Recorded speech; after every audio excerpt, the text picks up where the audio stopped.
Hi guys, welcome to the channel. In today's video, I'm going to show you how you can fix Instagram not opening. So before getting into this video, must subscribe to our YouTube channel and click on the bell icon.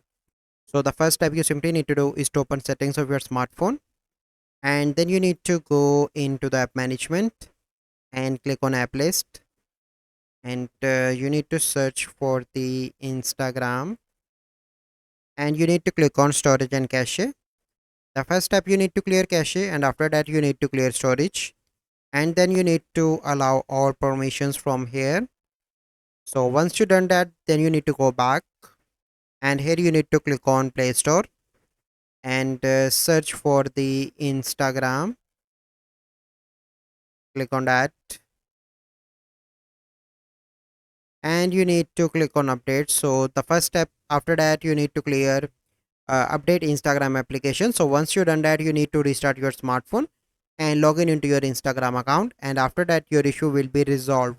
So this is the process. I hope you find this video helpful. If you find this video helpful, must like this video, subscribe to our YouTube channel for future videos. We'll see you in the next video. Thank you. Have a good day.